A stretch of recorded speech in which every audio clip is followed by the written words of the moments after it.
More than 600 years ago, an invisible enemy began moving silently across continents.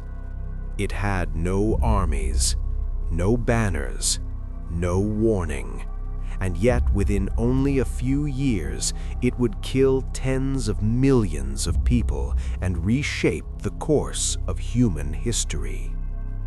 This catastrophe would later be known as the Black Death, the deadliest pandemic the world had ever experienced. But the story of the Black Death did not begin in Europe. It began far away, along the vast trade routes that connected Asia and the West. During the Middle Ages, merchants traveled thousands of kilometers across the Silk Road, carrying precious goods between distant civilizations. Caravans moved through deserts and mountains, transporting silk, spices, gold, and rare materials. But hidden among these goods was something far more dangerous: rats.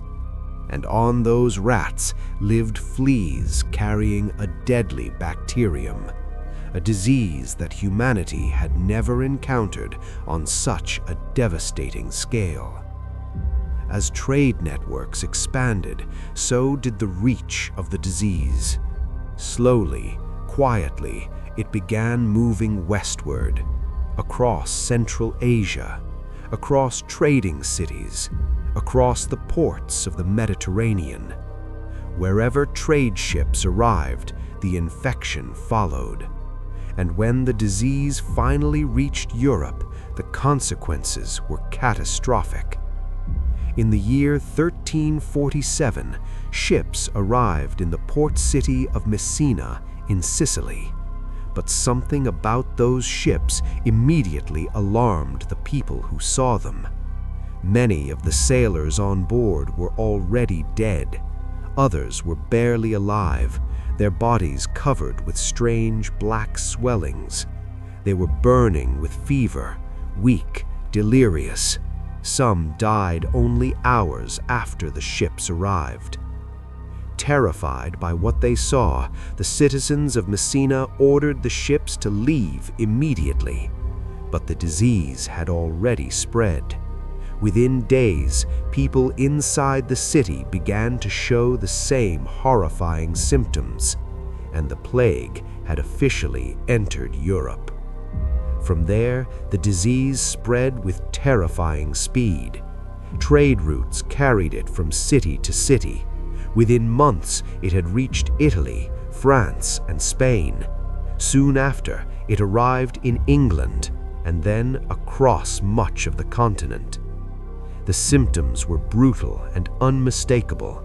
Victims developed large, swollen lumps on their neck, armpits, and groin.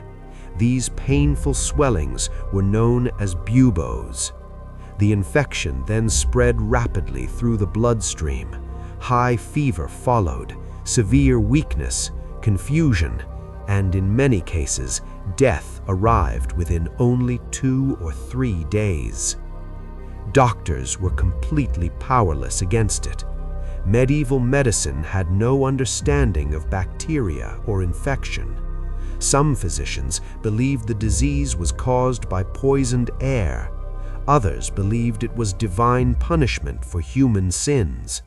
Astrologers blamed rare planetary alignments, but the true cause remained invisible. As the disease spread, panic spread even faster. Families abandoned relatives who showed symptoms. Doctors often refused to treat the sick. Entire villages were left deserted as survivors fled in desperation. In many cities, mass graves had to be dug simply to manage the overwhelming number of dead. In some regions, the devastation was unimaginable. Entire communities disappeared. Historians estimate that between 75 and 200 million people died during the Black Death. In Europe alone, nearly half of the population vanished within only a few years.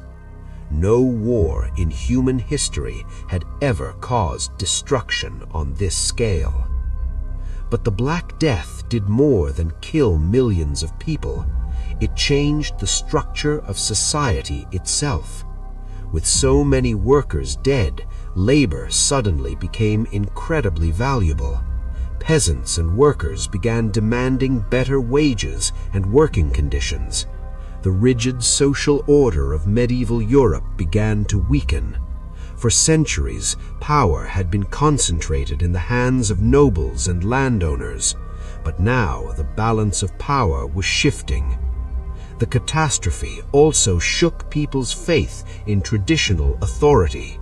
Many began questioning institutions that seemed permanent and unquestionable. Over time, these changes helped open the door to new ways of thinking, new scientific curiosity, new economic systems, and eventually the cultural transformation known as the Renaissance. Today, we understand what caused the Black Death, a bacterium called Yersinia pestis, spread through fleas carried by rats. But for the people living in the 14th century, the plague was a terrifying mystery, an invisible force that struck suddenly and without mercy. Entire generations lived under its shadow, and although the worst of the pandemic eventually passed, the world it left behind was very different. Cities rebuilt, societies adapted, new opportunities emerged from the ruins of the old system. The Black Death remains one of the most devastating disasters in human history, a powerful reminder that even the most advanced civilizations can be vulnerable to forces they cannot see, and that sometimes the smallest organisms on Earth can change the destiny of the entire world.